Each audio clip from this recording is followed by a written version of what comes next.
ഇന്ന് ഭാരതത്തിൻ്റെ അഭിമാനം ലോകമെങ്ങും അറിയുന്ന ഒരു ദിനമാണ് യോഗ ഡേ. കാരണം നമുക്കറിയാം, നമ്മുടെ ആരോഗ്യ മേഖലയിൽ യോഗ നൽകുന്ന ഒരു വലിയ സന്ദേശം.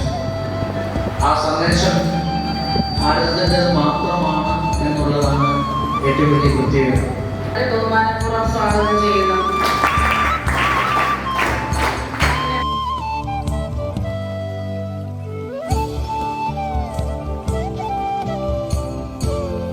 അവിടെ അമ്മ എന്നിയ അവിടുത്തെ മകനോട് പറയാണ്, എടാ നീ അതൊന്നും ചെയ്യും. അപ്പൊ അവൻ അറിയുന്നില്ല. എന്നിട്ട് അടുത്ത വീണ്ടും പറയാം, ഞാൻ നിനക്ക് ഇത്ര പൈസ തരാം, നീ അതൊന്നും ചെയ്യും. അല്ല, ചിന്തിച്ചു നോക്ക്.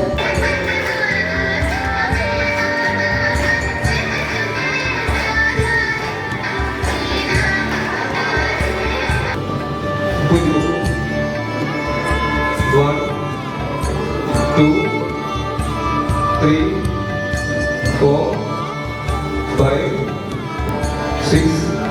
മൈൻഡ് കോൺസെൻട്രേറ്റ് ചെയ്യുക, ഏതെങ്കിലും ഒരു പോയിന്റിലേക്ക്. 7. നക്ഷത്രത്തെ കാണുകയാണ്. 21 അന്താരാഷ്ട്ര യോഗ ദിനത്തിൽ എന്നോട് തന്നെ എൻ്റെ മനസാക്ഷിയെ ആരെങ്കിലും പറയാമെങ്കിൽ ഒരു വ്യക്തി ആരോഗ്യവാനാകുന്നത് എപ്പോഴാണ്? കേട്ടില്ല? ഫുഡ് കഴിക്കുമ്പോൾ. അതാണ് നമ്മൾ പഠിച്ചിട്ടുള്ളത്.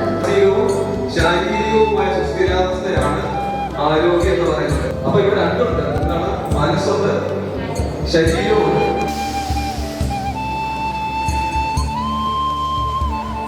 താഴെ